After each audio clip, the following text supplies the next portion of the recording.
Welcome to Podnutz Computer Repair Podcast, episode number 230. What stuff do we use? I'm your host, Jeff Halash. This is our live call-in show for Computer Repair Techs. We answer your questions on running and operating your computer repair business. The call-in number is 1-888-697-0162. The Computer Repair Podcast is brought to you by Ninja, the simple-to-use remote monitoring and management solution. Try it free at info.ninjamsp.com/podnuts. Let me introduce the co-hosts. We have Paco Lebron from ProdigyTeks. How you doing, Paco? Better than I deserve. Awesome, man. And also joining us, we have Chris Carruthers from Remote Support Tech Team. How you doing, Chris? I'm warm. Yes. And joining next to him, John Dubinsky from Maven Group. How you doing, John? Locked and loaded, Jeff. Thank you. Man. And also joining us again, Curt Soderquist from PC Doctor. How you doing, Curt? I am doing fantastic. Awesome. Good to have all you on the show. All right, since Paco, it's been a while since you've been on, so we're gonna lob the softball to you. And why don't you give us a tip or a story that we could learn from? So I had an interesting story. I talked to John about this last week. I ran into an issue where I had a laptop that came in. All the job was supposed to be was just to repair some hinges on a laptop. Ooh. It turned out that it was actually the plastic front palm rest bezel that was cracked off. The actual hinges were okay. Client didn't want to go forward with it because it was like $120 used, and he could literally, like, labor and everything all together, he might as well just buy a used one for like, a new one for like $500. With my rate and everything included, it would have been like $350. So it made no sense, in my opinion, to him. So as I put everything together, I still want to test the hardware just to let them know, hey, you got some issues, etc., blah, blah, blah. For whatever reason, Tech USB or nothing with the USB was booting properly. Couldn't figure out what was going on with the BIOS. So took out the hard drive, threw it in the dock, ran Western Data Lifeguard as far as the diagnostic tool, ran it, passed, threw it back into the machine, started going into an endless loop for diagnosing a repair, automatic repair, and just nothing was working. Cloned the drive just maybe possibly the drive was bad. Popped it in with a new drive, another boot issue, but just wasn't working. So not sure what happened, but essentially a diagnostic killed my drive. Well, the motherboard could have been damaged by the time it got to you, though, right? Okay, so when I first turned it on, it actually booted with no problem. It ran into Windows 10. There was no issues when I first turned it on because I didn't know what the issue was, if it was just a physical issue or if it was something Windows related.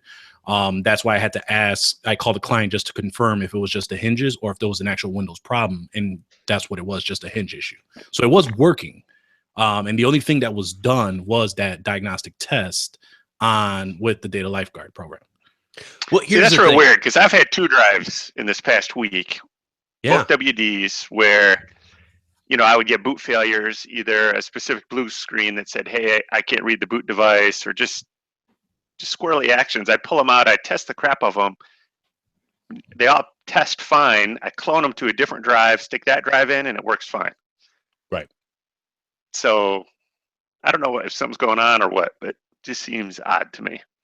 But I get customer calls all the time that will say they have a problem with their computer, and they'll go ahead and restart it, and we'll set up an appointment and all that, and they're going to bring it into me, and they restart the computer, and it comes back up, and then they don't do anything with it. They're like, nope, it came back up. I'm good. Okay, but there's problems, just so you know. But, hey, I'm like, whatever. That's fine. So, yeah, that's why I'm saying you don't know. I wouldn't say that a diagnostic program actually botched that computer. Well, I just think it's an issue that they didn't tell you about. Well, I mean, who knows? I mean, my thing is that, again, who knows what caused the issue? I just found it interesting because this is the first time this ever happened. So It was one of those where the machine came in fine.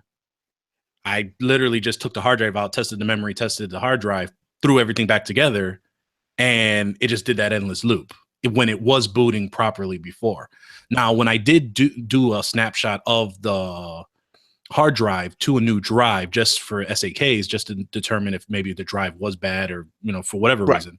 After a long test that I did on it, it did come up with a different boot error. It was the typical one where the UEFI boot is damaged. So normally you just fix the MBR and so forth, and usually it'll fix it with no problem. That didn't even work. So no clue. So I ended up just purchasing Z-install as my last shot to try and grab these programs off the hard drive into a newly installed system. That didn't work. So it said something about that the registry was corrupt, or it could not find a good source for Windows or something like that. So I just had to do a clean install what I could, let them know, and then that was it. Wow. Okay. So you didn't end up replacing the hard drive, though? You used the original hard drive? So I did replace it to determine if it was a hard drive. However, since I determined that it was not the hard drive issue, I put the old hard drive back and put everything there. So what I did was I backed all his data up, because again, the hard drive, you can read everything, you can grab everything was fine. So I backed up all his data with fabs, reinstalled the operating system, threw all his data back on there, installed what programs I could, and then just let him know, hey, look, this is what happened. I don't know what happened, so I'm going to waive the diagnostic fee because you did give it to me working. So I can't see what it was. I have no idea what could have caused it. But it happened on my watch. We're going to waive the diagnostic fee. Thanks. If there's anything we can do, let me know. Okay. Good. Yeah. Error on the side of caution. That's always a good rule. All right. So let's see, Curt, why don't you go ahead and share a tip or story with us? Okay. So I had one, actually just this last week here, where a gentleman came in with an old computer, and we're talking like XP, and this VA clinic had given him this computer along with this software that's called Zoom Text. And it's basically for people that are legally blind. And it enlarges the screen text for you really big on the screen so they can have multiple monitors. And then they got a special keyboard that you have to use that has to be programmed with it. So one of a lot of the issues I was running into is that he was insisting that we were going to use the old software, which was only supported by Windows 98 XP in 2000. It would not run on a Windows 7 operating system. So I had to talk him into buying a new one, because basically the VA would not buy him a new one because they already purchased him one before years back. So the software itself was like, $600, and a keyboard's like another $150. And, once I got the new software, got installed, and then the keyboard didn't want to work with it. And I found out that the keyboard was like 3 generations behind. And if I called the company that makes the software, and they're the ones that sell the keyboards, that they no longer have the drivers that'll even let it work with that new software. You have to buy a new keyboard with the new software. That's just the way it is. And the gentleman that was having me work on all this stuff was arguing with me, saying, oh, everything was working before, and you sold me this computer, and now this stuff doesn't want to work. I'm like, when you update, you have to update everything. You can't just put old stuff back on. It doesn't always work that well. Right. So, talking with his daughter and helping her understand so she can make her father understand, it finally got to the point where he finally broke down and he ordered a keyboard. So hopefully next week I'll see it. I can plug that in, get the software installed, and make sure everything works like it should before I take it to his house and set it back up. So, because that was one of the problems I ran into, is once I had it all done, I went to set it up in his home, and the keyboard wasn't working the way he wanted it to. And he's like, well, I don't have the drivers. You need to find the drivers. I'm like, well, the website doesn't have any drivers available. I can't download them. So I had to call tech support and had to email me a zip, Oh, wow. So really old stuff. But when it comes to something like that, especially proprietary software like that, for a disability like that and stuff like that, you're going to have to buy whatever additional equipment to go with the software. There's just no given to it anymore. So that's my main one. It's hard too, because those people actually need that stuff. And if it's not made at an affordable cost or readily available, and they have to upgrade every whatever the cycle is, it can kind of be a little hurtful too, that, hey, what I had working 6 or 7 years ago was working perfectly fine, but it's not now. Yep. And, with that stuff, his daughter helped him understand that stuff a little bit better. He's a business guy, well, retired here in town. But Yeah, well, something like that, old keyboards, the way they designed them compared to the newer styles now, they omit so many different functions throughout the years. And then they just put basic ones in. And then that's what people have to accept if they want to use that software and that hardware. Right. And granted, the VA wouldn't cover the cost anymore because it was a one-time deal for him, 10, 15 years ago. So because of this, his family was nice enough that they're the ones purchasing it for him. Okay. So it makes it nice. It kind of alleviated a lot of that for him. But good. It's just a good thing to learn because I never realized it until I had to talk with the tech support on that software. So it's just something to keep aware of. Yeah. Good tip there. All right, Chris, what do you got for us this week?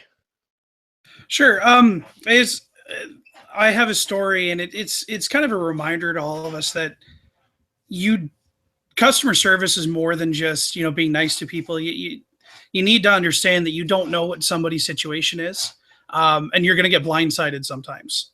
So, if you haven't taken the time to do it, just figure out at least basics on what you're going to do if you get hit by something really big. 3 weeks ago, I had a customer call me up, and I did a remote diagnostic of their laptop. They needed a replacement hard drive. Early Windows 7 system. They decided they were just going to purchase a new one. So I sent them the Amazon link, said, yep, just order whatever you're going to order. We'll use the install, get everything transferred over for you. And then I didn't hear from them for 2 weeks. I couldn't get a hold of them. So I just sent off that nice email that, hey, I haven't heard back from you. When you're ready to pick this back up, let me know. Then I get a call last week from them saying that they're ready. They didn't buy a new laptop. They were going to have me transfer everything onto their son's brand new laptop that he had just gotten 2 months before for college. I made an offhand comment like, well, I guess if he really doesn't want to use the Lenovo, that's too bad. This is a good system. And that's when she told me, oh, I thought you knew his funeral's tomorrow. Yeah, right. So what do you say to that? I've known these people for a couple of years. And so I was able to recover from that, but it made me really realize that, I've never considered what I'm going to say when I get blindsided by a customer, and you don't want to sit there silently for that. So that's my story. And that's my tip. At least think of something that you can have some sort of a plan on how you're going to handle a call like that, because it will happen. I've been doing this for 7 years. It's never happened before for me, but it did last week. Or maybe the other tip too would be stop being so snarky. Yeah, that's right. Yeah. Don't be snarky. Be nice. Be nice. Yeah, that is always rough. I've had a couple of those, whether it's, the wife of a client or, the client themselves. You never know how to really take that. But at the same time, all you can do is just go down to your own ethical, moral, like you go with your gut. You essentially extend your condolences. You kind of, go that route, and then you kind of just, in my opinion, chalk it up and, or just see what they want to do at a later date, because they're not worrying about that at anytime soon. Yeah, that was the weird thing. She was, because she had to go to work on Monday. So she needed it done then. But, there's a lot of hand holding involved in making sure that, you make it as easy as possible for them. But yeah, it's a tough situation to be in. And you have to be prepared. If you're one of those techs that are not good with talking to people, and a lot of techs that I've hired in the past and that I've worked with in the past don't, it's just the type of thing that you should at least partially prepare yourself for, so that you're not shooting yourself in the foot. Yeah, exactly. All right. And let's see, John, you're last, my friend. And I know get up the rear on me. Yeah, bring it up, man. It's all you. Quick tip today. Quick tip. Something I brought up before. Maybe I'll try to raise our. Thanks, Chris, for bringing me down. That's too bad. So, anyways, quick tip. I think I've mentioned this before. Great little remote access program called Desk Roll. I'll put it in the chat. I signed up for an account because I needed some remote access inexpensively for some home users that I'm dealing with and stuff like that. Great thing about it is they're pro accounts. You can have unlimited endpoints for $30 a month. So, and it works right in your browser. Just click on the link, fires up right in Chrome. It's super fast, super inexpensive, and super easy to use. So there's my tip, deskroll.com. Deskroll. Okay, cool. That sounds like it. Now, that's been around for a while, John? it's been around for a long time. It's probably one of the first remote access programs I've ever used. I mean, and that, you know, I'm not as old as you, Jeff, but that goes back quite a ways. Yeah, by a few months maybe. Okay, no, that's cool. Good. All right, and John, since you aren't actually last because I am every week, but I'm going to bring up the rear. So one of my tips is I was looking through, and everybody that uses Google My Business or Google My Business, yeah, I think it's Google My Business now. Basically, it's a free resource where you can set up your business, put your domain in there, put all your information, hours worked, and all that kind of stuff for your personal business. Well, the nice thing is if you ever switch your hours or anything like that, you can always go on the web and you can go back in and you can change that stuff. Well, I happened to be perusing through my Android phone and I noticed that there's a Google My Business app. So I downloaded it, and it's actually, I like how Google does a lot of things because it's very easy to use and actually probably even easier to use than the website itself. So you can go in this app and you can make whatever adjustments you want to your hours, to your information you have in there, wherever you're at, whenever you've got some time, and keep that updated with fresh information. Because a lot of times as technicians in one-man shows or one-woman shows, we don't remember to go back and look at all the things that we've signed up for and actually update that information. So it's a good idea to have that information updated and keep it fresh so people don't just think that you set this back up in 1997 and haven't touched it since. So Google My Business. Yeah, Google My Business app.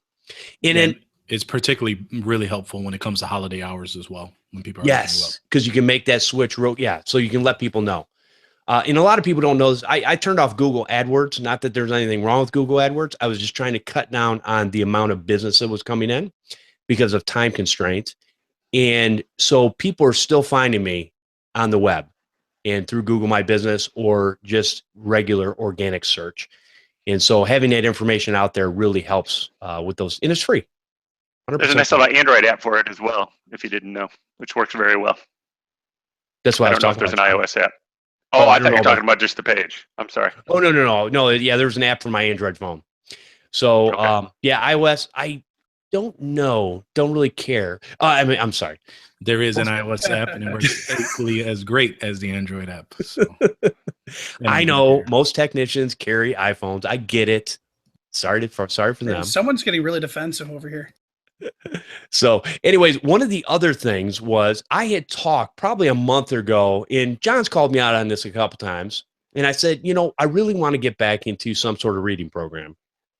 And I want to at least read a book a month. And I can do that by listening through a service like Audible or other things. You can actually, if you want to save some money, most of your libraries now have this ability to basically get for free audio books that you can basically get from them for a couple weeks. You can listen to them, and you can listen to them on your phone. There's a little app that most of them have, and it's great if you want to do that. Now, most of my stuff I've had Audible for a long time, so it's what I use. But the book I am reading right now is How to Win Friends and Influence People. Oh, such a good book. It is a good book. And you're going to hear, and I've heard this before and read some articles where a lot of the millennials, nothing wrong with you guys. Yeah, a little bit. I hate that term. No, it's funny you say that, but we'll go back to that. Anyways, there's a lot of the younger generations that have re-looked at this book, and they think it's, from the title, you would surmise that this is a book about not necessarily influencing people, but manipulating them. And what you'll find out is if you actually go and read the book, which most of these people that did put the articles out didn't, you'll find out that what the author talks about is actually everything that is a win-win situation. In other words, you should never go into a friendship or anything like that unless both sides are getting something out of it, whether it's a sale. It doesn't really matter what it is. Whatever you're doing, you're selling a widget, but that widget's going to help somebody else solve a problem. So it's always a win-win situation. And it's just, I've read this book several times, but it's a good reminder. And there's some things that, here's the other problem. As you get older in my generation, a lot of times you become what's called a old curmudgeon, and you get kind of negative on things. So this kind of brings a realization of everything is not as dark and dreary as I want to think it is. There's actually a lot of good things out there. And so these books are actually a good reminder to be better and to be aware of the things you're trying to do, and also not get into that phase where you're maybe manipulating somebody. And, you know, you want to make it so that you can have this win-win situation in everything you do, whether it be your family, life in general, your business, work, or whatever. So it's good for all those. But anyways, that's the book this month. So hopefully I'll finish it here in a couple weeks. All right, let's take a quick break, and then we will come back to our main topic. Our show today is brought to you by Ninja, the remote monitoring and management solution to help you become more efficient, more productive, and more profitable. With Ninja, you can have a faster fixed response time and offer preventative maintenance to your customers. Ninja understands what you need to run your business, which is why their RMM solution is integrated with tools that you use every day.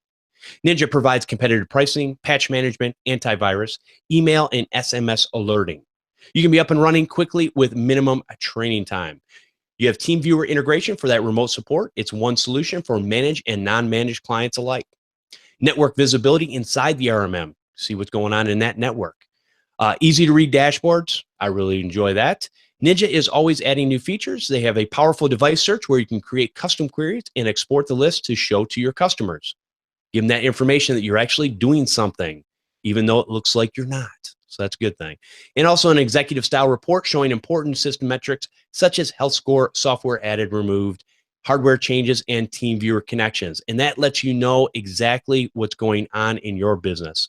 Ninja is offering Podnutz a free 30-day trial. And when you decide to buy, a 10% discount. Take advantage of this offer. Go to info.ninjamsp.com/Podnutz. All right.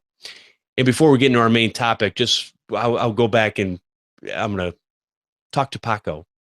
I didn't actually come up with that term. All the articles that I had read probably 6-7 months ago, that's actually what they were talking about was millennials. Yeah, no. So the reason why I bursted out in that phrase is because I was going to leave this at the end of the show, but essentially I'm actually leading a workshop at the end of the end of next week, the 27th. I'm actually with the nonprofit that I serve on the board. It's leading a multi-generational workforce. And the term being used is millennials and how to advertise to them for as far as job recruiters and big corporations and things like that.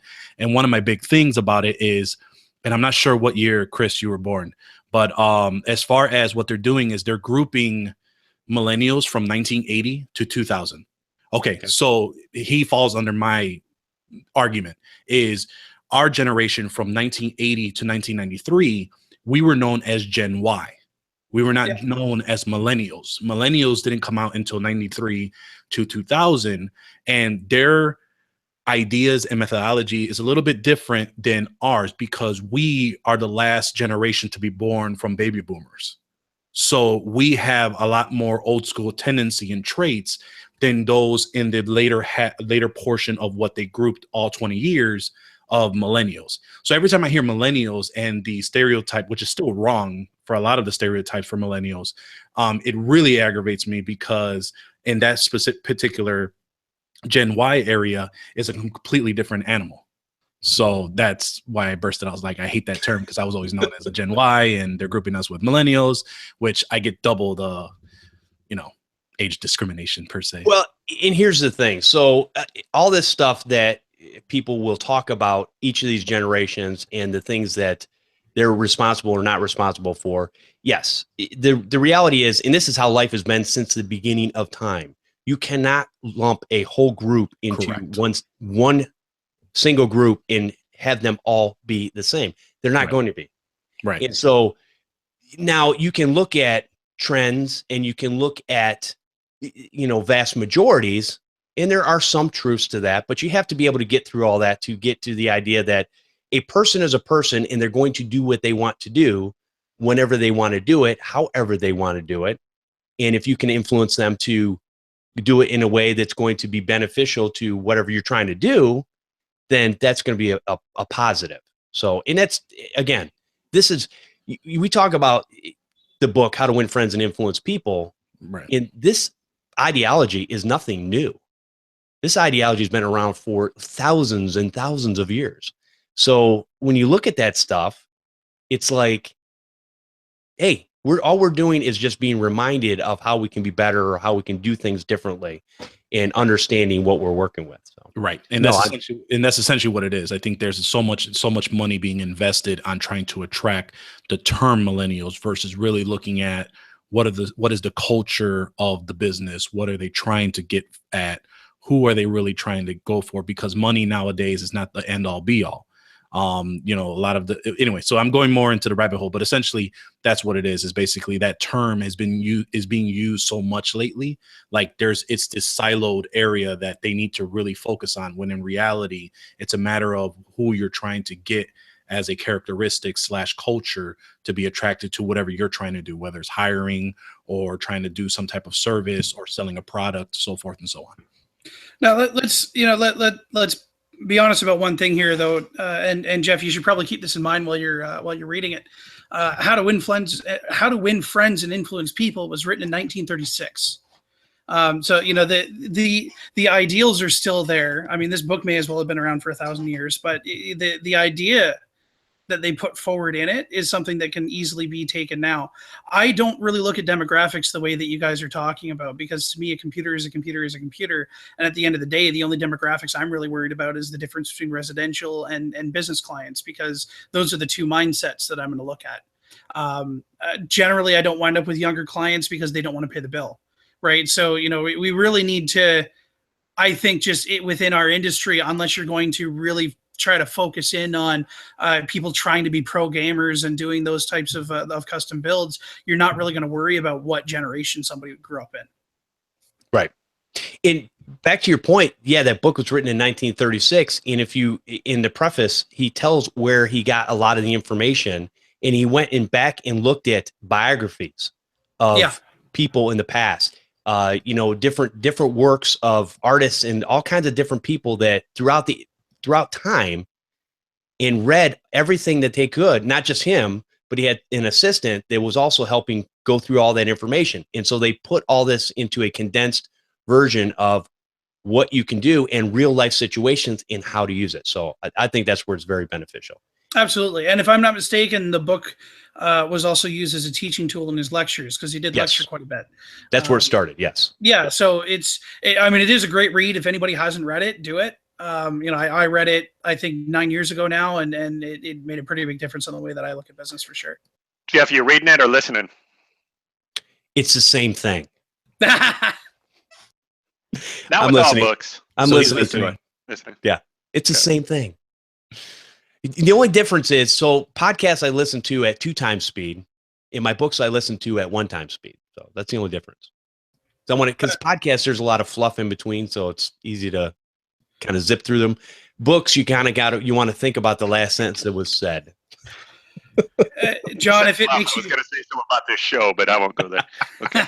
John, if it makes you feel any better, I actually read it on paper in an actual book. Yeah, I don't have that in Canada. Keep going. Actually, it's sitting on my shelf. I actually have a paper version. And I have, the first time I read it, it was in paper version because they didn't have things like Audible back then. Anyways. All right. So in Paco, no, that outburst was perfectly fine. And I think you brought up a great point and something to think about. So good stuff there.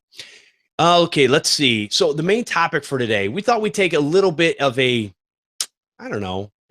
jump off to the side a little bit, maybe. And what we're going to talk about is what computers and devices do we use, not only in our business, but maybe in our personal lives. And we're going to talk about specs and different things like that, of things that we find is useful to each and every one of us for whatever reason. It could be relaxing time, could be that time where, I don't know, where you're actually out at a client's place and you need your specific thing that, maybe some music player or something like that or whatever, a smartwatch. I don't know. Anyways, John had brought up this topic to me, and I thought it was a good idea to kind of go down a little bit of a different rabbit trail, talking about hardware and things that we use in our business that makes our business, I don't know, maybe more enjoyable, or even just our personal lives, because we are a part of this technology moving forward. So a lot of times we're using technology, and that's whatever we use generally, that's usually what we're going to tell our customers also to use in a lot of those situations. So John, why don't you go ahead and start off and give us some of the things that you use? How you want to roll with this, Jeff? You just want me to roll down my whole list? You want to do it by like computer, keyboard, mouse? You want to break it up into networking, or well, let's break it up into little sections of, you want a computer, keyboard, mouse, type of, whatever. And then we'll move on, maybe the different types of things, and we'll move in a circle and have everybody bring up something that's important to them. All right, let's start with the basics, and we'll just talk about the two primary computers I use personally and for my business. What I use day to day and what I'm podcasting at right now is my trusty little Dell Latitude E7440. Just a little Windows 10 Pro on it with it's an i7 16 gigs SSD.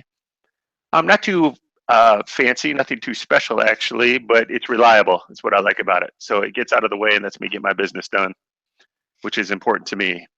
And then what I do when I get back to the office is I'm running 3 monitors right now. So I plug my laptop or dock my laptop into a Dell ePort replicator docking station. And it lets me run 3 monitors off that. So I have two 23-inchers and one 19-incher that I run off of. Nice. The two 23s are on a stand. The 19 just sits off to the side. That's probably my favorite part about it, because I really like the idea, even if I back up even a little bit more, I mean, I'll be at a customer site and I'll even tell myself, hey, I'm going to wait till I get home and have my 3 monitors because this will be a lot easier. Right. So, cutting and pasting and all that fun stuff. Absolutely. Next, if I move my camera over, the system over there with the monitor on top of it is my bench system. And that is a Dell Precision Tower 3620. I'm torn on this one. I bought the big old tower because I thought I would toss a lot of stuff inside the case. And I have, I guess, working with you, we've talked about the stuff about the drive docks and the other stuff that we've used. So I like that.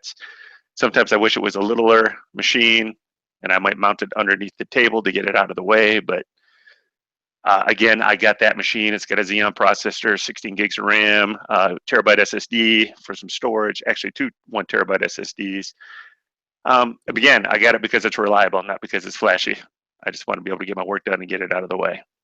Gotcha. A couple of the peripherals really close that I do that. Keyboards, again, in the Dell world, and I'll put links for all this fun stuff in there. I use a Dell Wired Business Multimedia keyboard and a Dell Laser Scroll mouse. I'll stick to things that are plugged into my computer. One thing I find really handy that I use all the time when I'm doing serial numbers and stuff, this is a barcode reader by Unitech, an MS-180. Yep. So instead of typing in a 75-digit long barcode, you just beep, scan it, boom, it's in QuickBooks or wherever you need it. Nice.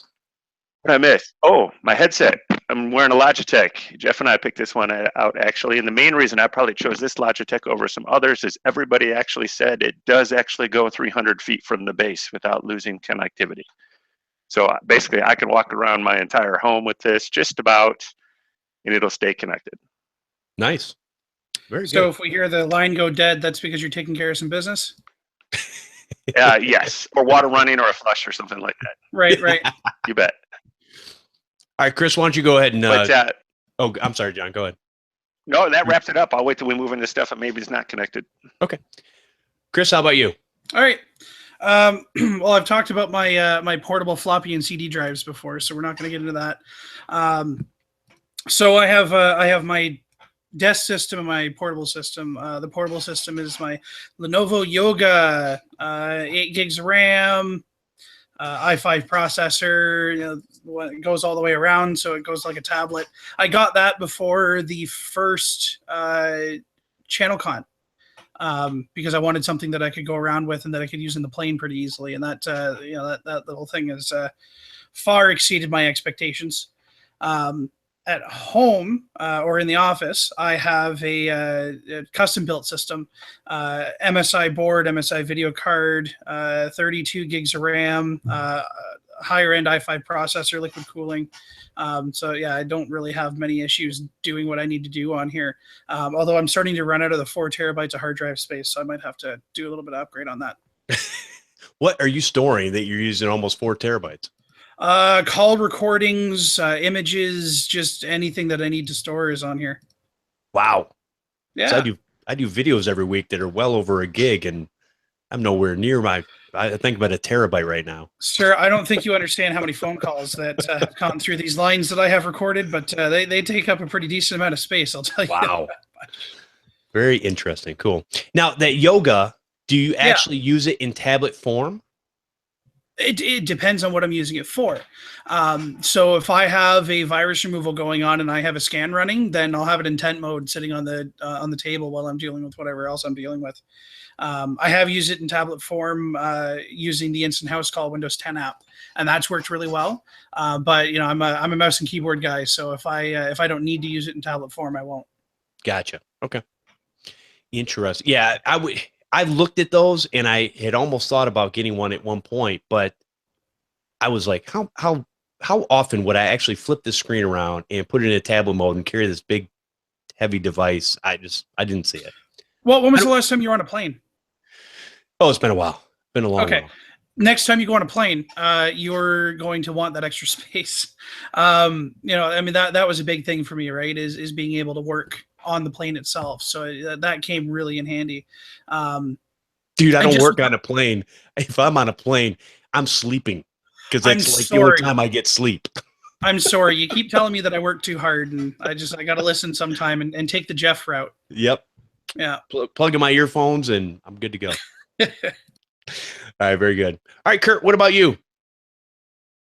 All right, make sure I'm unmuted here. So I have an older laptop that I use as a 15-inch when I have to go on site. It's an old Lenovo B590 that I use. Originally I had Windows 8 on it, but I got up to 8 gigs of RAM. I just reloaded it with Windows 10 Creators Update. And then in the office, I'll have 2 dual monitors set up where I'm at right now. I'm at my work office when I do this.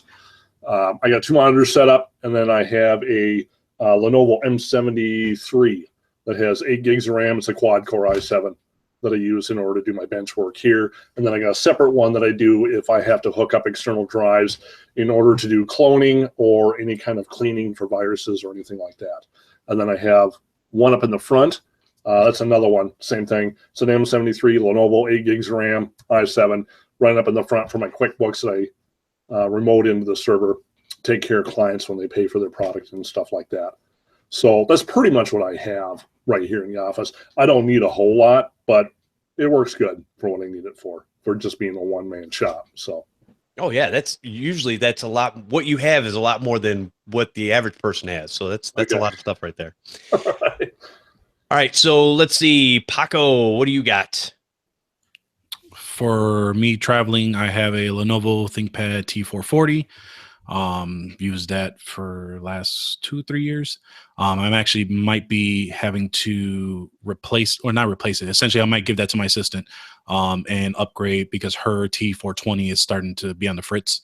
So I might just give her the T440, and then I may go either into a Surface Pro or a 460, depending if they talk about the 470 at the next Lenovo Con. I think it's Lenovo Accelerate 2017. So if they talk about the 470, the 460 will drop. I'll probably end up picking up a 460. Other than that, that's what I use for mobile. What I use here at the home office is a Dell Precision T7500, 96 gigs of RAM, 256 SSD, 3 1 terabyte drives, 2 24-inch Dell monitors I have here. I don't know which version, P something. I'm sorry, U2410F. Okay. So I got 2 of those, and that's pretty much what I run everything on as far as my data recovery, my main work machine, just everything is on there. So basically any of my backups, images, software, data that pertains to the business, and and any podcasting. So you actually use that system also as a personal system and a bench system. You don't have a separated system. So when you say personal, as in personal. So as far as business, like doing like website edits and things like that, yes. An actual personal, like, watching movies and just doing whatever, I actually have another tower of my own that has all that stuff. Oh, so you missed that. So let us know about that one.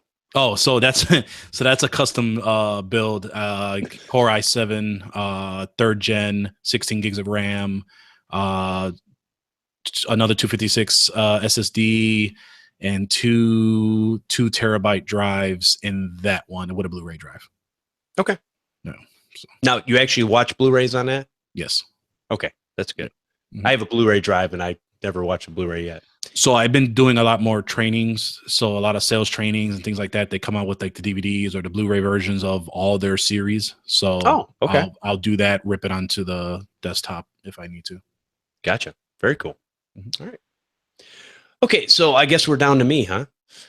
Okay, everybody probably knows. I've talked about this in other podcasts before, but I work on a desktop most of the time. I do have an HP ProBook that John gave me, I don't know, maybe a year ago, John.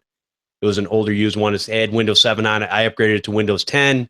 Did it have a broken It's got to be older than that. It's got to be longer than that, doesn't it? It might have been maybe a couple years. Does it have a broken keyboard or no? No, the keyboard works.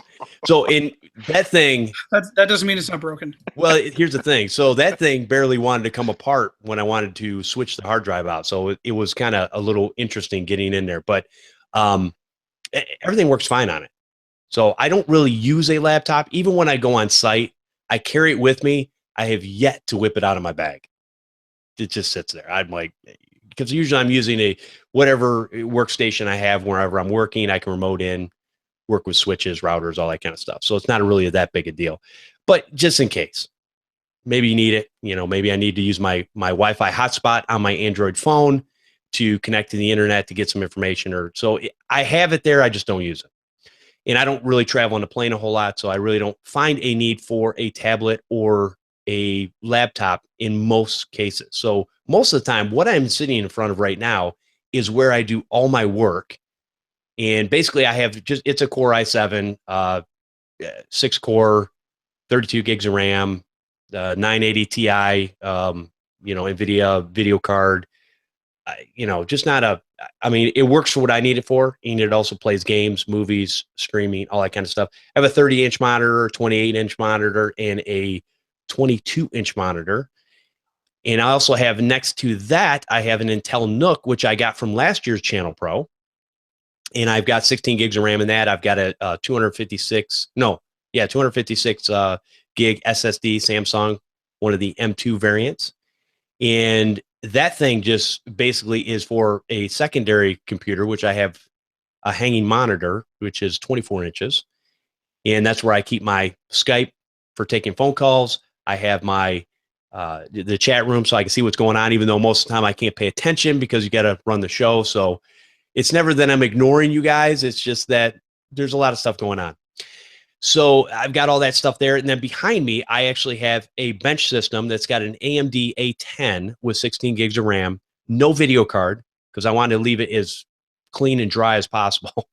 I didn't want, anytime you put fans in something, the more it's going to collect dust and the more you have to clean it out. So I wanted it real simple on that. And I use it for data recovery. I use it for copying data, moving stuff back and forth. It's got a 2 terabyte Red NAS drive in it and works perfectly fine. It's also got a 256 Samsung Evo. So that's my operating system drive. I do a lot of my downloading and different things on there. So I'm not doing it on my personal machine.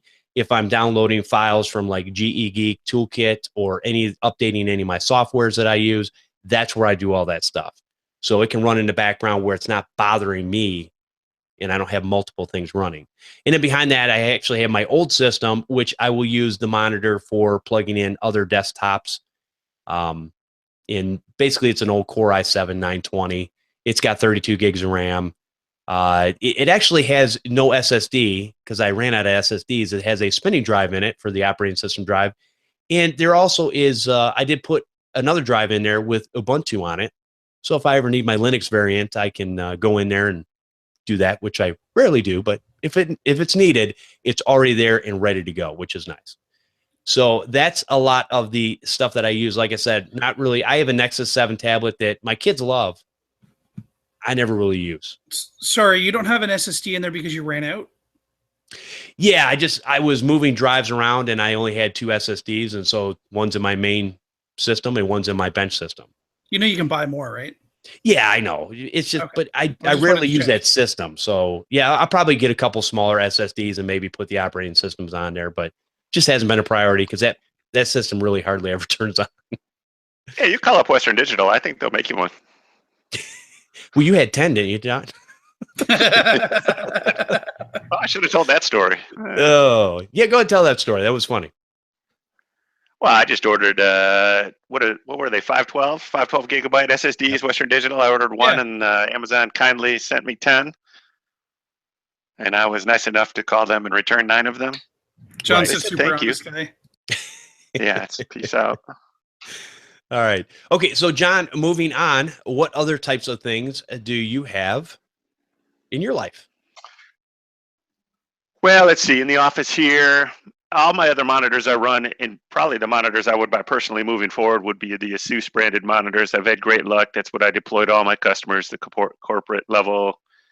I'll put a link in the show notes to what I use, the 21 through 27 inches usually. I knock on wood, they're just really reliable and they got a really good price. They're really easy to source from just about any distributor or Amazon or anything like that. So that's why I like them. I'm rocking a Kyocera EcoSys M52526 CDW. I'll put it in the show notes. Printer, multifunction printer in my office. Way overkill for the amount of printing I do. But again, I got it from the company I partner with here in town called AB Dick.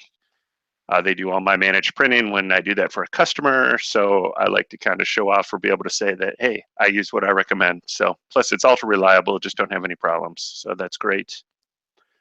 I rock a Fitbit Blaze as my watch.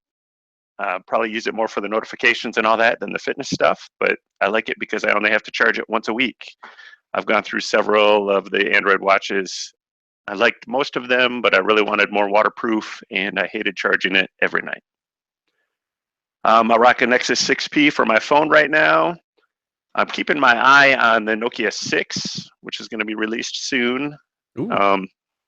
And the reason I like that is it's not that it has the highest specs, but the price looks really good. And Nokia is promising pure Android and constant updates. So not that we haven't heard that before, but we'll keep our eye on that. Speaking of phones, so what I do is my primary business number was ported from a cell phone eons ago to Google Voice. So I use Google Voice for my business, which also routes through the Polycom VoIP phone in my office. Through my VoIP provider, and so my phone rings everywhere. So I can answer my phone on my computer, on my cell phone, on my VoIP phone, and transfer all that stuff to everywhere, which I find very convenient.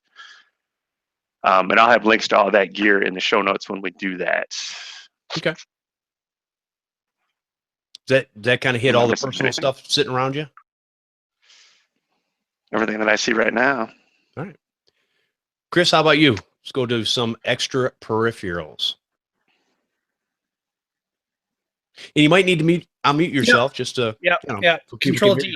Control D.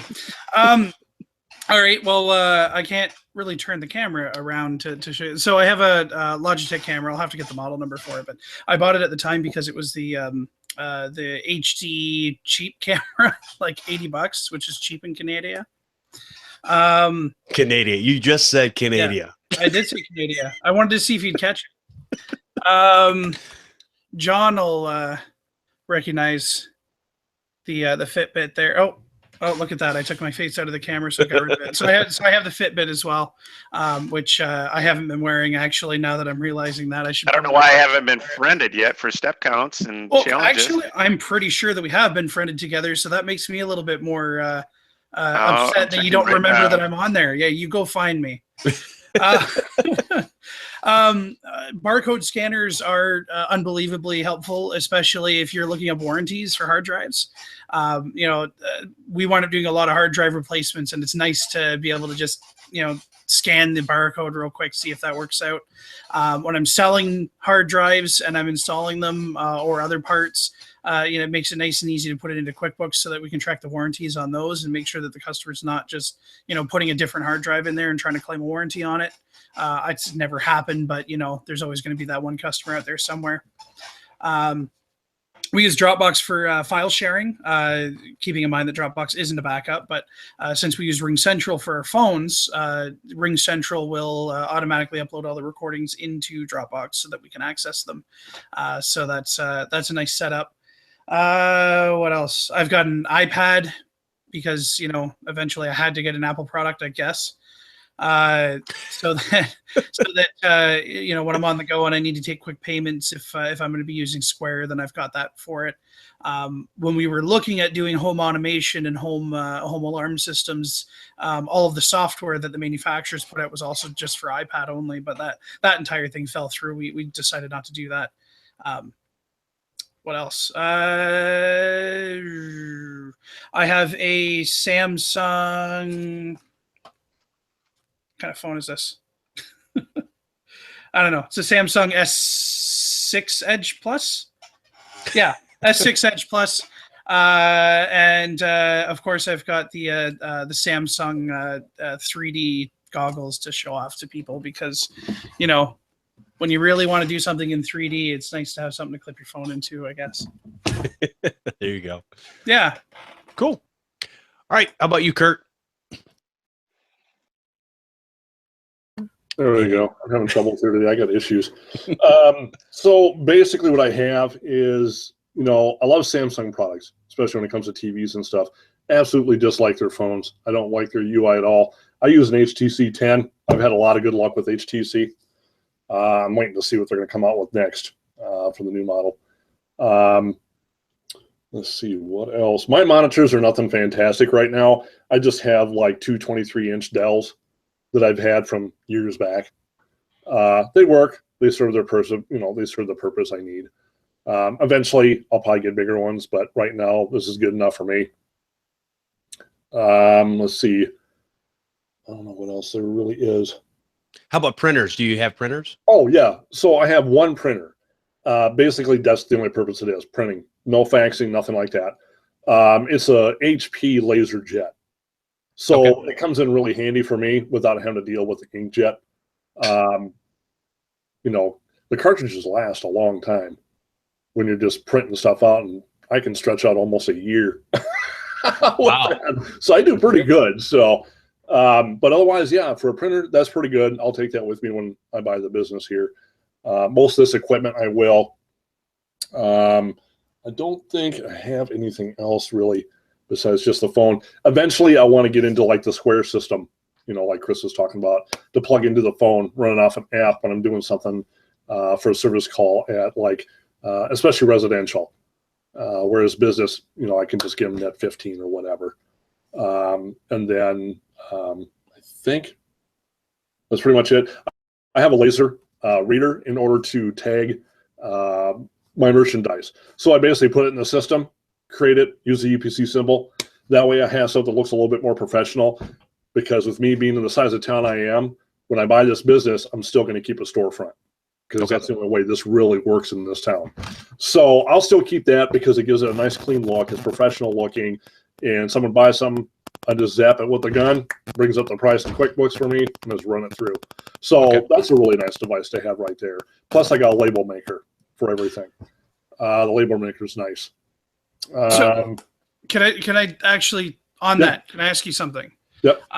So are you going to have a different credit card and debit card processor, or are you just going to stick with Square? I'm not sure, because like when you and I talked before, Chris, that I have issues where I have a USB card reader for QuickBooks in order to run everything through it. When it comes to chip cards, it comes up scrambled, because for whatever reason, they don't have anything that reads chip cards from what QuickBooks is reporting to me. Yeah. So I'm going to need something that's going to probably have to read the chip cards without having to type it in every time. If I have to type it in, I get charged the full percentage, the full 4% per transaction. But when I run it right through QuickBooks, it saves me like 1.5%, 2% each time I run a card transaction. We'll talk. Especially when I can swipe it. We'll figure it out. We'll work it out. That's something that'd be great for me and you to work through. But otherwise, I mean, everything else is pretty much set up. I'm already looking at a smaller location here by the end of the year. I'll have a shop half the size I have right now, because right now this is like monstrous for me. So, but for the equipment, everything is just basic. Right now I have a phone system that they use, which is called 3CX. That's what Pantheon uses right now in order for me to connect to the offices over in Waseca, transfer calls, stuff like that right now. But of course, I'm not going to have anything that fancy once I go solo. So, okay, very good. Yep. All right, Paco. Where do I start? At the beginning, usually. Yeah, usually. But I like to start in the middle, then the beginning, and then maybe the end. But all right. So to run my shop, essentially, is so for my phone system, I have 8x8 as my main business number. It started as Google Voice. I had a answering service way back when that for some reason it wasn't transferring properly. So I ported the Google Voice number to Vonage. And then from Vonage, I went to 8x8, which is who I currently have had for years. To that, I have a Polycom phone set up. I have a Bluetooth headset. It's called a Jabra Pro. I want to say it's a 3700. I will get back to you on the model, but essentially it's a Bluetooth that connects to the Polycom business phone via the phone cord. With the phone cord, you can connect it and do soft phone with this Bluetooth. And then it also connects to a mobile phone via Bluetooth as well. So essentially you can pick up the call if it goes through any of the numbers, and with that headset, you can pick it up. So I think it was about $300 at the time that I bought it. I think it's cheaper now. Has a little touch screen display. That I have a Dymo label writer to print out customer ticket labels to ticket everyone's equipment properly.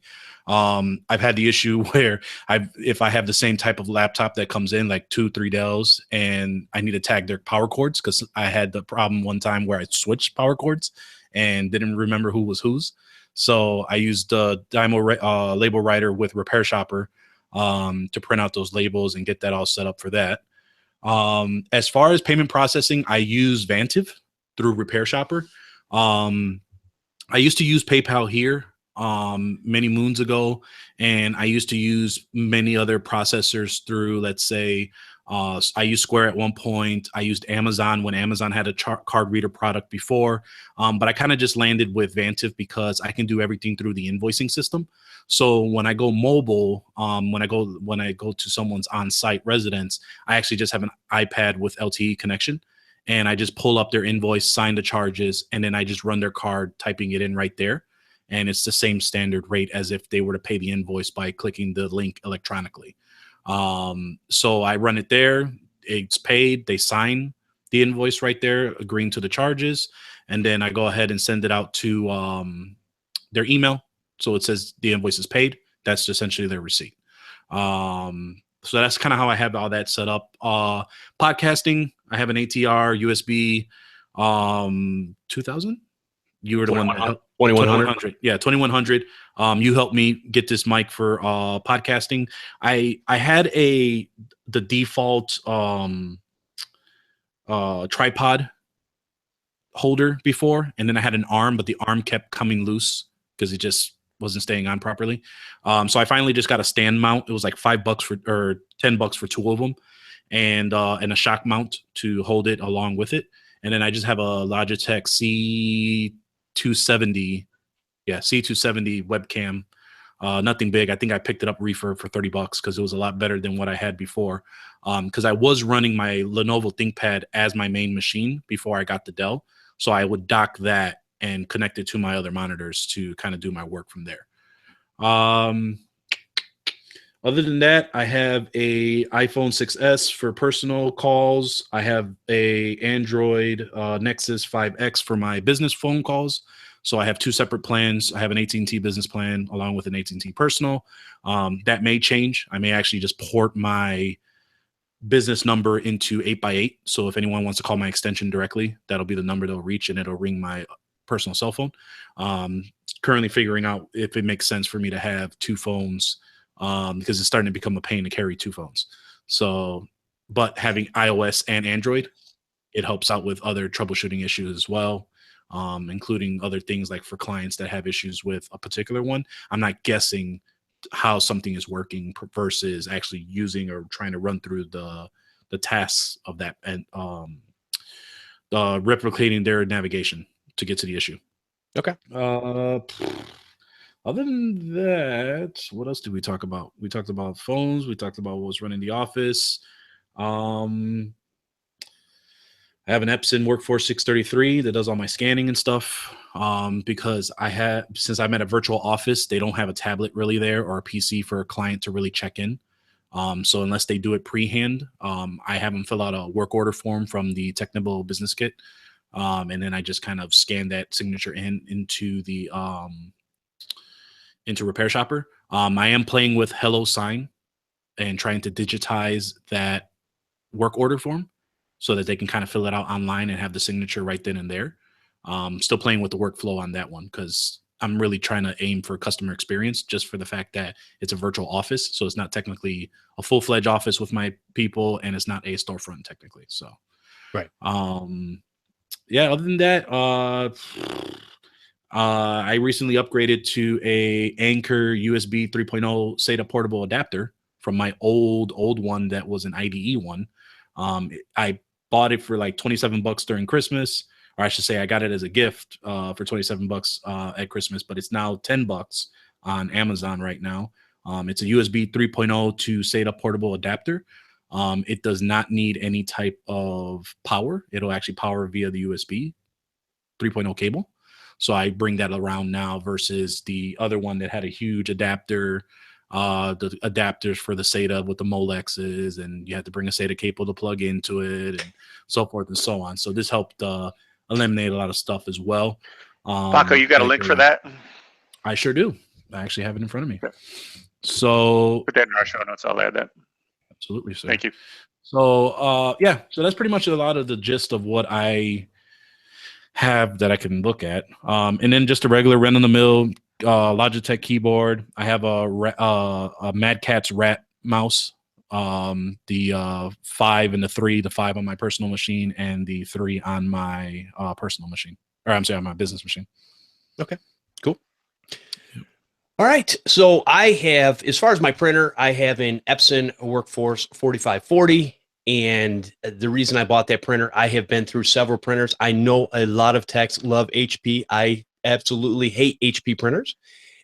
Mostly the reason is the ink when you buy the cartridges, and I know some people have refilled and they've gotten away with it. Every customer I've had, every time I've done it, where I've done any type of refill, it eventually will clog the heads. And you end up throwing the printer out and having to get a new one anyways, because different ink other than the manufacturer's ink can be drastically different, and you'll never know it until it's too late. So I use that Epson Workforce because the cartridges are basically plastic tubs of ink. There's no electronics on them. They're a lot cheaper, and they last a really long time. I don't know how Epson does it, but whatever they do, they actually have a way that uses less ink than a lot of inkjet printers out there, and even less than cost-wise as some laser printers. So I want to do color. For some things, I still enjoy the ink versus LaserJet. LaserJet is great for black and white documents. Color, not so much. So that's why I use that. I am having a little issue with it where the secondary paper holder is not working. So I actually had to pull that out in order to get the printer to work. And I've got some lines on the little LCD screen, but I've had that printer for quite a while now. And so I would probably replace it with another one. I like them. It's probably bigger than what I need, but it has a scanner. I don't use a fax because I don't have a phone line. But yeah, scanner, it prints. It'll print on both sides, no problem. So I like that. As far as my keyboard and mouse, I have a Corsair RGB K70, and that's the ones with all the little blinky lights, and I can put different patterns and stuff on there. And it has the Cherry MX keys for gaming because, when you get older, every little bit counts. And if it can help you out be a little bit faster, then, clicking a little quarter of a away versus having to hit the whole key, you might win that battle. Anyway. You're so sensitive, Jeff.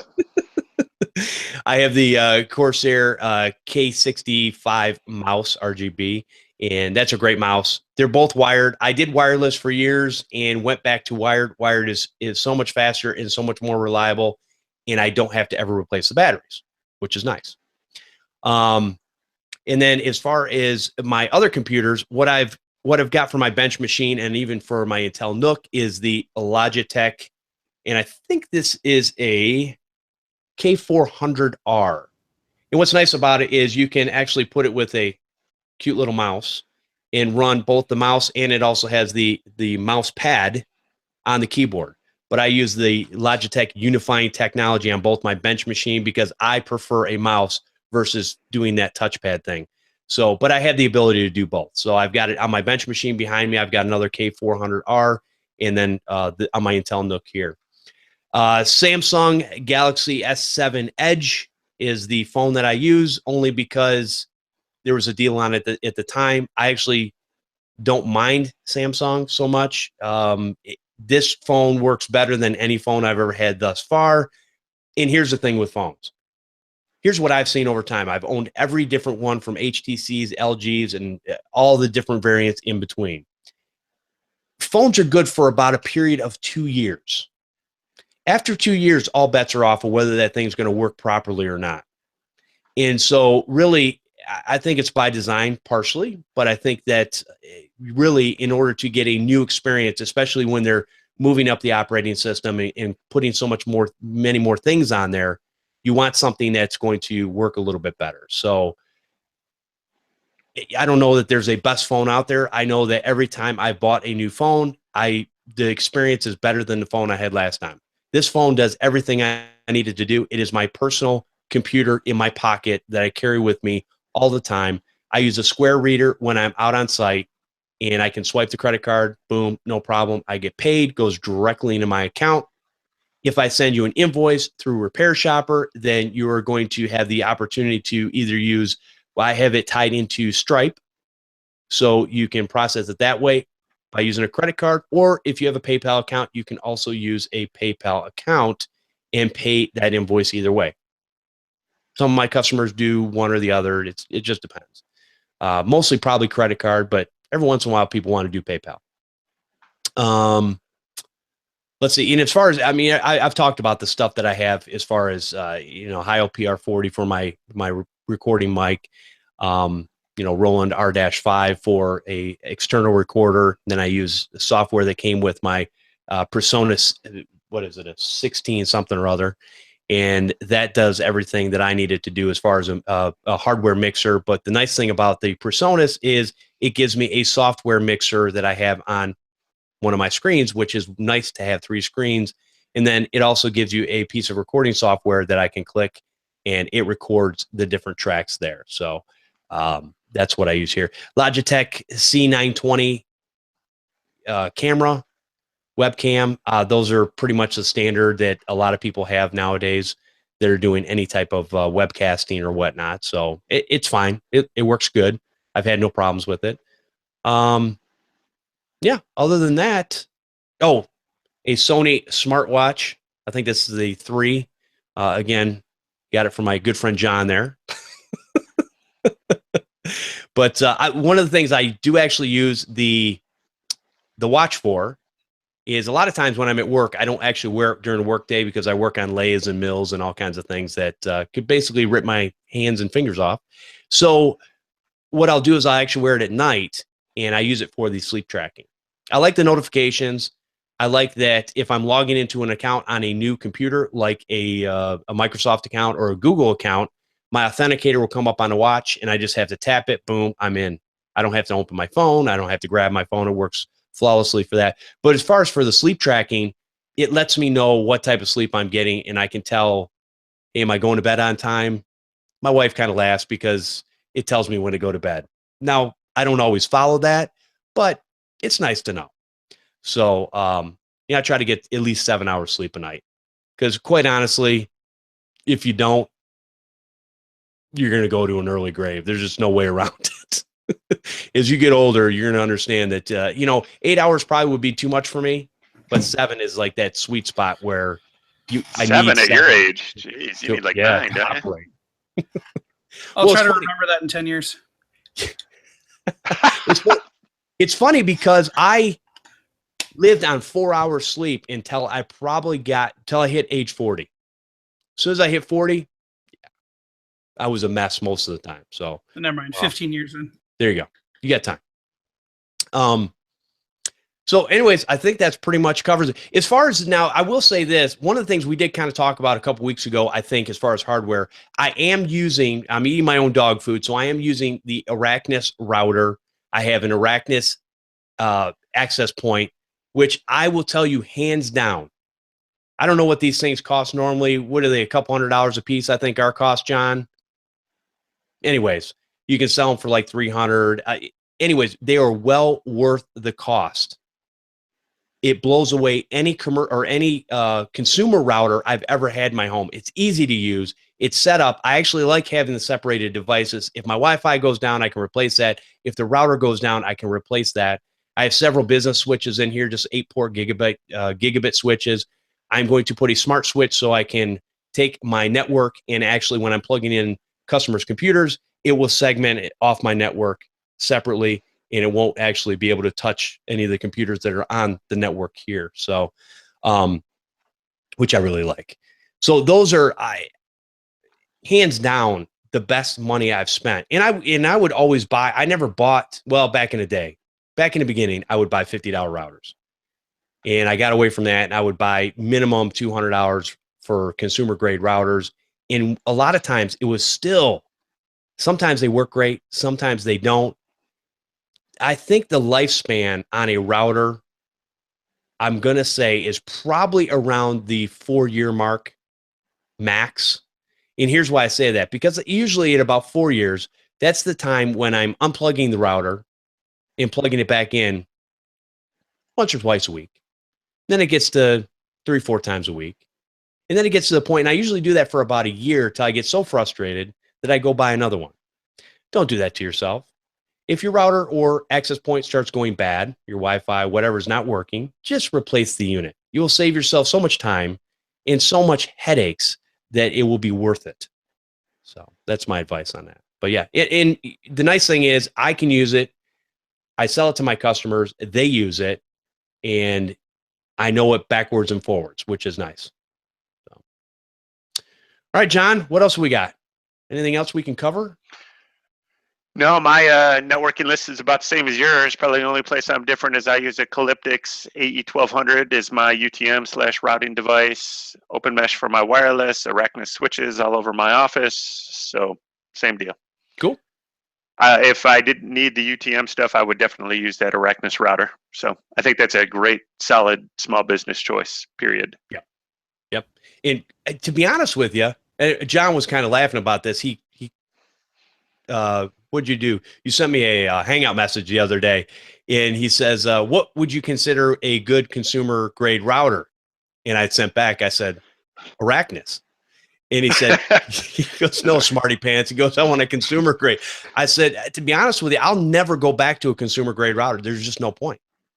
As long as these companies are around, this is the direction I'm going to go from now on. So and there's something to be said for their switches too, because I've used the Netgear and I've used the Cisco small business, but it's the best way to explain this. It seems like all the Arachnus switches I plug in are purely industry standard. They don't have anything special going on. So meaning if you plug your Fluke meter in, especially the stuff that Maven uses, you're going to get everything that Fluke can provide you versus like some of the Cisco switches, Cisco kind of changes things up a little bit. So you might not get everything back, or they might be more reliant on the Cisco technology versus the standard. So that's really what I like about the Arachnus. It's just solid. Metal chassis, heavyweight, good power supply, fan only if needed, and industry standard. Yep. Boom. Done. I love it. Good stuff.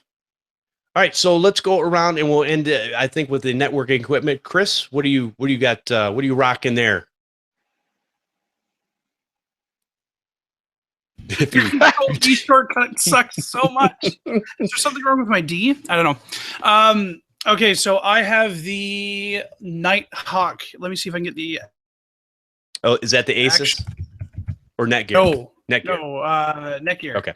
And I can't even call their stuff so similar. It's hilarious, but yeah. It's the Netgear Nighthawk X6R8000, which is due for a replacement. But this thing's been rocking for a good, I'd say, 5 years without issues. So I'm a little hesitant to replace it with something that I don't know yet. Gotcha. Okay, that's good. Yeah, it just to let you know, not to. We can knock on wood or whatever, but yeah, it's on its way out. I guarantee it. All right, Curt. What we got here is a WatchGuard firewall and router for the wireless and everything. So it works really good. It's something I'm going to have to learn a little bit more about with the software that they use because I'm not real familiar with it. Whereas the guys that I work with at Pantheon do. So I'll learn some of that because I'll eventually take that with me when I go to my new spot. But it's worked great. Never, ever had an issue with it, ever. So WatchGuard's been really good at that aspect. And, of course, for internet here, we have Charter, or they call it Spectrum. So it works pretty good. I like it. I really enjoyed it. I just need to learn a little bit more about it. Otherwise, I got like D-Link switches in the back in order to run for all my connections on the walls here. Gotcha. That works really well. And then I got 2 separate networks that I have set up. One's more secure than the other, and the secure one is for all my information I have here in the office when I'm reaching out, going to the server and stuff like that. Then I have another one that has to do with when I'm doing like cleanups and things like that, and I go to do downloads and things for people when I have Windows updates. So, but they're both password protected. You know, they work really good. So it's nice to have. But yeah, that WatchGuard's really good. I like it. Okay. And a side note too, on the access point, I'll go back to that real quick. One of the things I was able to do, which is something I've been wanting to do, is you can actually have up to 8 SSIDs, which I don't know why you'd want to have that many, but I'm sure there's a use case scenario for it out there.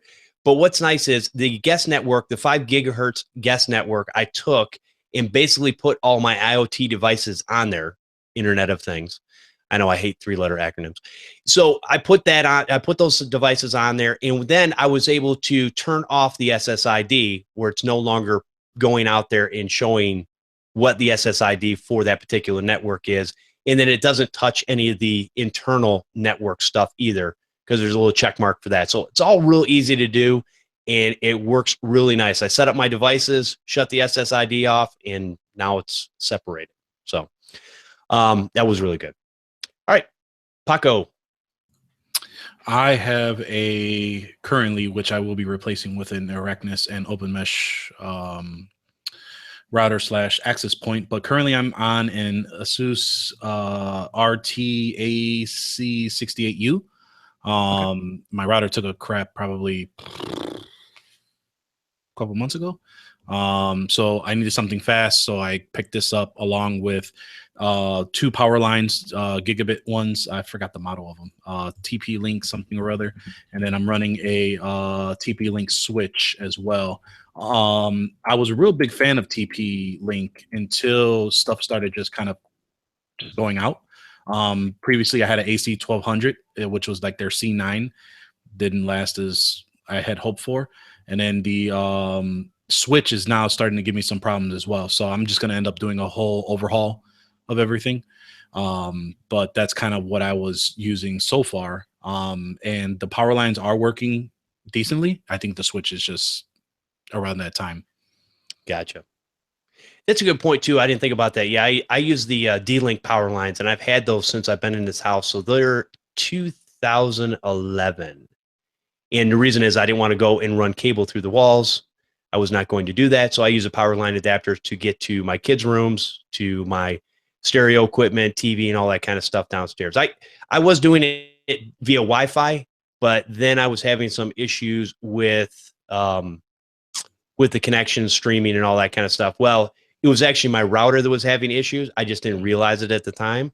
So I went and got a D-Link power line just to give it that constant connection. But power lines in a newer home that has good wiring, as long as you can find those spots where it's got that straight through, Because if everybody knows in a house, when it's set up, you don't have, when you're in a room like this particular room, you don't have all your outlets set up on one circuit breaker. If you do, your electrician was an idiot. So you have to separate them out. And the reason you do that is so that if you have everything plugged in that one room, you're not just running off one breaker. And I've seen this happen in kitchens before, where there's so much tied into the outlets in that kitchen. And I've had this where I've lived in a house where I went to make a pot of coffee, coffee's brewing, and I was making some toast. And then I went to turn on the microwave to do something else, and boop, there went the circuit breaker because they had everything on one. Yep. So yeah, it's not the way to go. So that's kind of what the problem I'm running into as well. I think the electricity is, or the job that's done in this building from the landlords, because this building was originally ran on gas for electricity. Imagine that. Yeah, exactly. So I think they did some cutting corners. So I think that's kind of also contributing to my power line issue. But the power lines that I had before were the TP-Link AV500 nano ones. Those worked really well. And then I decided to go to gigabit. So I upgraded to the TP-Link AV2000. That's the one I'm currently running. And those are the ones I'm finding some issues. So I don't know if it's the power lines or if it's the actual power lines. So, right. You know. So, I agree with you on the TP-Link, Paco. I used them for about a year, and I liked their gear, but it just started getting squirrely, and I had a lot of failures. And then, like, if you look at their router, like, the firmware hasn't been touched since like 2015. Right. So, I mean, that made me nervous too. And then, you know, speaking of your power line, have you looked at firmware for that? I've never updated the firmware on mine. Been running solid ever. I don't know, maybe. Yeah. But the other thing too, so with that being said, is you can actually, when you're hooking your power lines up, you might have to orient your room in a fashion. And I've had to do this where I picked a outlet on one wall, plugged in the power line adapter. Nope, the signal's not good there. Let me put it on the outlet on the other wall, move the desks over and all that kind of stuff. And the power line was super strong and ready to go. So a lot of people will go, hey, the power lines don't work. Because, yeah, you might have to put it in an outlet that you weren't thinking about, that you wanted to put it in, just so you have that more direct line connection through your box, you know, your circuit breaker box and whatnot. It could also be brand as well, the way that they're made, because I know I first bought a Cisco set of power lines and those didn't work at all. And then when I flipped to the TP-Link, same outlets, same, nothing different, those worked. Okay. So I don't know if it's a different qualification or, right. You know what I mean? Who knows, you know, what is it that they're doing, or it wasn't strong enough, or whatever the case. But yeah, I had the Cisco, I forgot, there were little black boxes, didn't work at all. I didn't get a signal, couldn't connect, nothing. And then I flipped over to those nanos, and the nanos worked just fine. And the nanos were cheaper. So, oh yeah. Yeah. They're a lot cheaper. All right. So I think with all that being said, wow, we've went a long time talking about our equipment, which is kind of cool. I hope that everyone has gotten something out of this as far as just kind of what we use in our day-to-day business, our personal lives, kind of give you some food for thought. And so I think let's go ahead and take a quick break, and maybe we'll answer an email before we head on out. Okay, so everybody knows that this has been brought up on several shows on the Podnutz network so far from different hosts, but basically our Amazon affiliate link is no more. And I just want to say thank you, and we're putting a list together of all the people that have donated so far. We've had people give one-time donations of pretty large amounts, actually, and a lot of people, you know, signing up to do the $1 a month. And that's really what we're asking you. So we have a button on our webpage, right on the front webpage on the right-hand side. You can donate, sign up via PayPal, $1 a month to help keep the network up and running. Because a lot of people don't realize there are costs. Yes, it's cheap, but it's not free. So there are costs that we incur that we would like to have to be able to get equipment, different things like that. And again, a lot of people may look at it as maybe a lot of money, but it's really, even if we all come together, it's still not enough to make a living on, but it does help offset the costs that we spend as hosts and different things like that to do the things we need to do as far as hosting and whatnot. So I am encouraging everyone, and I think everybody within the sound of my voice can afford $1 a month, and especially if you're getting something out of these shows. Now, if you're not, I don't know why you're listening. So, but if you are, yeah, I would really appreciate everybody just going to that link and signing up. It's $1 a month. It's easy. You can cancel anytime. If all of a sudden, you don't like us anymore or whatever, then go ahead and just cancel. It's not a big deal. I did it. Yeah, I did too. So I wanted to make sure that the button worked. And it does. Doing it now. Cheap and free. It's how I like my podcast. Good job, John. All right. So let's go ahead and maybe we'll take time for 1 or 2 emails. We'll see if we can get to them here.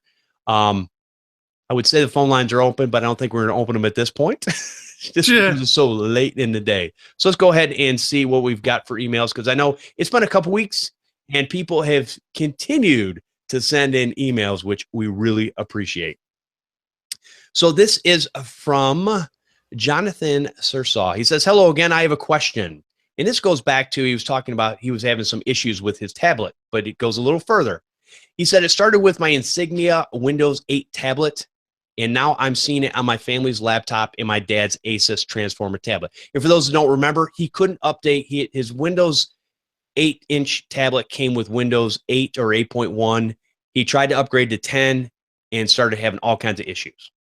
All right, whenever we try to update the devices, they take forever to update. The update gets to the 100% in about 5 minutes and then stays on 100% for hours after that. I have pretty much given up on my tablet. It is the worst with updates. And I turned off the automatic update and have put the tablet away until I need it. Right now, it is dying. The battery won't charge past 20%. It is really slow. 1 gigabyte of RAM, and a weird thing happened with the screen. It went fuzzy until I shut it off once and turned it back on, and it was fixed. So let me explain something about, this goes back to my phone rant earlier. You can spend $500. Now, we're not going to say, I'm not sure about the iDevices because I don't have one. But from even the people I've talked to, here's the deal. Any type of tablet, you're taking all this small stuff, you're squishing it into a small spot that you're carrying around, putting in your lap. It's creating a lot of heat. It's causing a lot of just things going on. You're laying it on the counter. Maybe you drop it on the ground by accident or whatever. In my opinion, this is what I've seen. Whether it's a $500 tablet, which I've bought, or a $100 tablet, which I've bought, they're good for about 2 years. That's usually when you start to see problems. Oh, the accelerometer is not working. Oh, this isn't working. Oh, that's not working. So really, if you look at tablets, they are nothing more than an entertainment device. It is a secondary. It will never be a primary, even though people try to tell me that it will be. It won't be, because reality is, if you try to do any printing or anything on a tablet, I would rather stick 2 forks in my eye, and I won't tell you where I would put the spoon. But the reality is, I don't want to do that because it's such a pain. That's why I'll use a laptop or a regular desktop computer, which I prefer. So really, these tablets are really good for a couple years, no matter what you spend for them. They're going to degrade, and you're going to have to replace it. And just understand, it's just part of the cost. It's an appliance. It's where you can watch your streaming videos. It's where you can answer quick messages while you're sitting or watching TV. You can look up whatever the actors on a TV show that you're watching. That's fine. Just understand those things, no matter what you pay, are not going to last forever. And I bought my wife a nice big 10-inch Samsung tablet, 2 years. And the battery stopped taking a charge. So I said, no big deal. I'm a technician. Let me go and order a OEM battery. So I go and I order an OEM battery. I replace the battery. Now it shuts off, even though it takes a charge. So the only way my son, who actually uses this tablet now, to use it, he actually keeps it plugged into the wall. You can unplug it for a second to move to another outlet, but it like 90%, when it gets down to 90% or somewhere thereabouts, it would just automatically shut off. No reason. And we won't talk about the accelerometer is broken my Nexus 7. So anyways, tablets are not great devices, and they're just not going to last. So just understand that. And really, a lot of times when these things come with a certain operating system, like I said with the phones before, when you update to the latest, greatest operating system, a lot of times these things can't handle it and are slower. So definitely think about that. But it's now, you guys tell me what you think, but here's what I was thinking when he said the updates get to 100% and then it doesn't go anywhere, and it's on several devices in the home. The first thing I thought about was the router or Wi-Fi device, whatever they're using to send that signal, because they're all connected Wi-Fi. Maybe there's a problem where it's constantly losing connection. And so it looks like it's getting to 100%, but maybe it's not. Any other thoughts on that? I don't think it's Wi-Fi. I think that if it was Wi-Fi, then the percentage wouldn't be going up.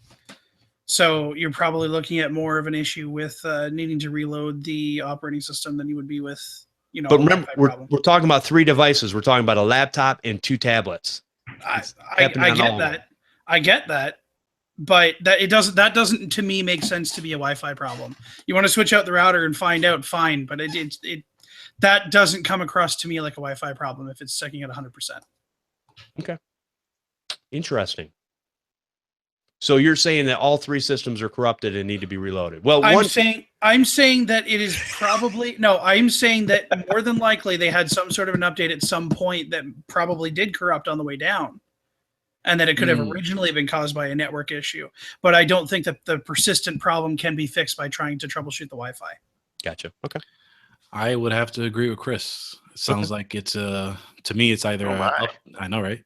It's either an update or something was applied software-wise that when they tried to do the update, and who knows? I mean, and they're all tablets, or some of them are laptops? No, one's a laptop and there's 2 tablets, and they're both having the same issues with updating. Who knows if it's a Windows app that was installed on any of them and maybe trying to update or something like that. You know what I mean? I mean, something software-wise applied, they're all struggling to either upgrade whatever it is or the update that came down. So I have to agree with him that it's got to be something to that nature. Now, here's a question. Windows 10 mobile, Windows 10 on tablets, does it share updates the way that a Windows 10 desktop or laptop will if you don't turn that off? Because it could easily be a shared update that's causing this issue. I forgot about the feature. If you don't turn that feature off, it's going to pull the updates from the local systems before it downloads it from the internet.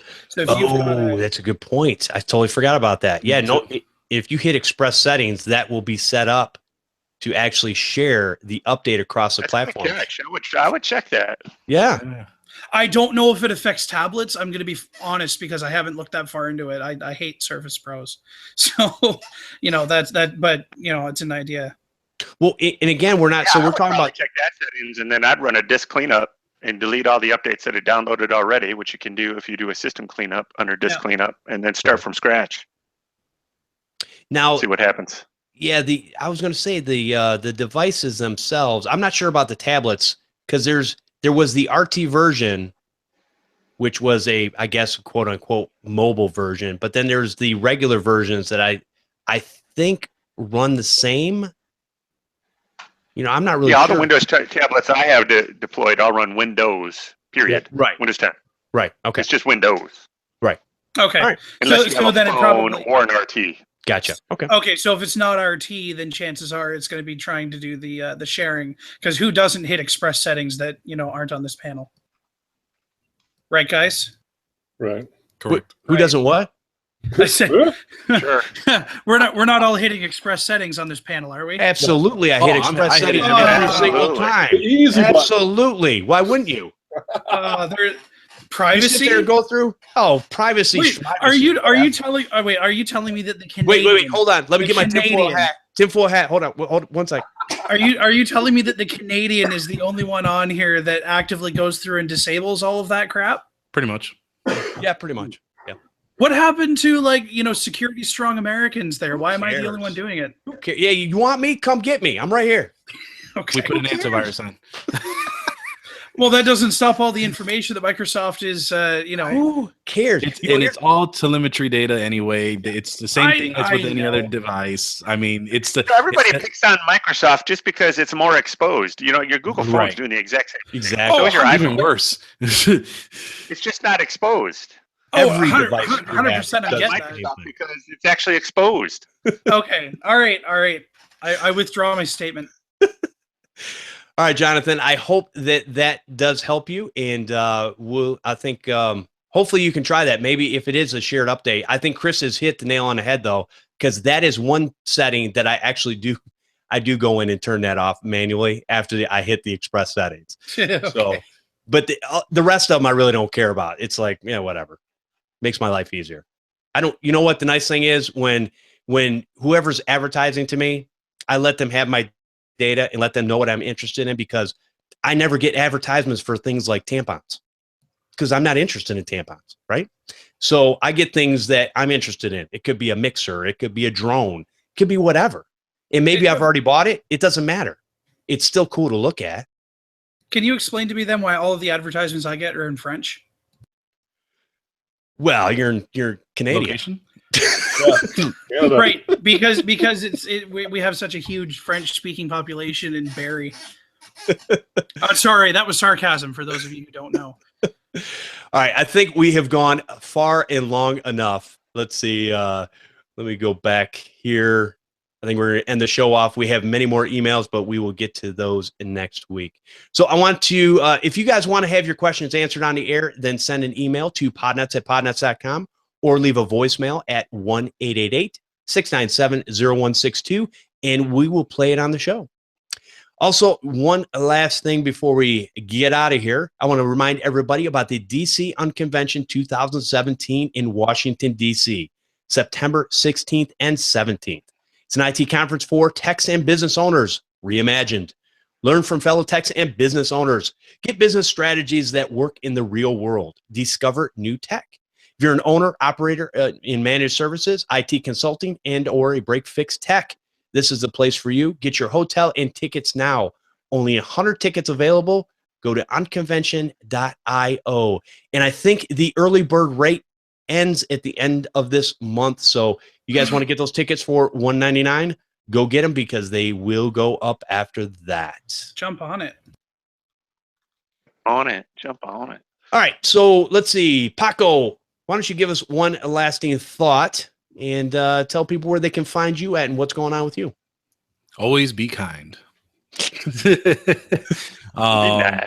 Be nice. No, you never know. You never know who is dealing with stuff, especially when there are a lot of computer business owners, because it leads into conventions, right? Like a lot of us want to go to these things. A lot of people want to be able to meet with their fellow colleagues, but you know what? Life happens to them, whether it's personal, financial, or something else. So, just try not to razz anybody too hard if they can't go. I mean, they have commitments, and for those that can go, I'm sure that those that can't go, they want to go, but there's just things preventing them. So always be nice. Don't be too hard on people. And, if it's a slight nudge, like we do with Jeff every so often, we want to try and do what we can, because me and John will actually be at Channel Pro in about 2 weeks here in Chicago, May 1st and 2nd. So, which is why I'm teasing Jeff on that. Two things before I sign off. One, for anyone who wants to see me, I will actually be, so as I mentioned earlier, my nonprofit ASA is holding their 35th annual summit/gala. The gala is a little bit more pricier in tickets. It's about $200 a pop. That's an actual formal deal. But the summit is actually a lot of great workshops. It's $25, but if you message me, I can get you $10 off that. So it's $15. It's all day Thursday. Plenty of workshops, a lot of corporate places there. It's a fundraiser / there will be a lot of businesses there. So a lot of businesses mean there's going to be networking. Networking means more money. So essentially, just if you guys are interested in that, or to see me, I'm actually headlining a workshop there, 10:45 to 11:45, as I mentioned, talking about multi-generational workforces, millennials working with older and younger, because Gen Zs are starting to come around the corner. So that's that. The other one is a little bit more of so that could be found on assetonline.org for those who are interested. Now, as far as this is a little bit of an exclusive for this show specifically. So those who are listening to the audio version of it, you've missed out. Me and Matt are going to be returning this week and bringing up the new show, the Computer Business Marketing Show. We will be live on Facebook Tuesday at 4 p.m. Eastern, 3 p.m. Central. In order to watch us, you'll have to like the Tech Site Builder fan page on Facebook in order to be notified that we will be live. And make sure when you click on following, you click on the highlight first. So when we do initiate that live stream, you'll be able to first to know. So that is specifically for everyone here. We have not said this. This is the first time this is being said. So for anyone who is interested in seeing your favorite dynamic duo come again over on the Computer Business Podcast side, that show has now been revamped into the Computer Business Marketing Show, which will now be on Facebook Live. We don't know when the podcast will be out for that particular show when we release it, but for those who are listening live today, you'll be able to catch it Tuesday. Cool. Sounds good. Very good. All right, John, parting thought, and tell us where people can find you at. Well, 3 of us are going to be in Chicago for the Channel Pro event there starting May 1st. I know a lot of guys are going to the SolarWinds workshop that's 12:30 to 5 on Monday. I'll probably be there about 4 o'clock. I am not going to the SolarWinds, but I'm hoping everybody can meet in the lobby maybe about 5:30 if you want to run over to Gino's East, get some pizza. And then we can come back and do the pre-day cocktail reception with everybody else and then hit the rest of the convention on Tuesday. And what I really like about this convention, if you're stuck on whether you're going to go, it's one day. But the cool thing is all the presenters get about 10 to 20 minutes, and that's it. So you're going to see Datto, Data Deposit Box, AVG, Citracom, SolarWinds, blah, blah, blah, blah, blah. But they only get 10 to 20 minutes to give their spiel. They get up there, they say why you should use them, what they can provide, and then you move on to somebody else. And then interspersed in that time is a workshop where you can go talk to them individually if you want more information. So you're not just going to see 3 vendors throughout the whole day. You're going to see about 10 or 15, which I really like. And I'll put a link in the show notes and hope to see anybody that can make it. All right, cool. Thank you, sir. And Curt, give people a parting thought and where they can find you at. All right. They can find me at mmpucdoctor.com, and they can find me on Facebook, mmpucdoctor.com. And then I will see John and Paco there at the convention. So I'm looking forward to meeting you guys in person. And then everything else is completely unrelated, and I'm just going to leave it with Robin Williams, the late, great Robin Williams. If it weren't for the Irish, nothing in New York would be working at all. There we go. Okay. All right, Chris, and you leave us a parting thought and where people can find you at and what you're up to. Sure. How about everyone is a genius, but if you judge a fish by its ability to climb a tree, it'll live its whole life believing that it is stupid. Everybody has their limits. What? Nothing. Go ahead. Nope, I'm not saying nothing. Everybody has their limits. Don't work beyond your limits. What you can't handle, either hire somebody or outsource, and that's where we come in. If you want to know more about Remote Support Tech Team's white label IT services, you can go on our website, www.rstechteam.com. You can email us at info@rstechteam.com, or you can give us a call, 866-568-2813. Awesome. And great to have everybody on this show this week and listening and watching. I know we hope everybody enjoyed last Easter. If you guys want to come join us live for the Computer Repair Podcast, we're here almost every Sunday at 4 p.m. Eastern over at podnutz.com/Computer Repair Podcast live. And the reason I say almost every Sunday, I think there's only 4 Sundays out of the year unless something weird comes up where we are not here. Join in on a conversation by calling in live and hanging out in the chat room. We have audio available over at podnutz.com or subscribe using your favorite podcatcher. You can be notified when the show is live by subscribing to our YouTube channel, Computer Repair Podcast. I want to thank everyone for listening and subscribing to the show. We'll see you next time on Podnutz, the Computer Repair Podcast.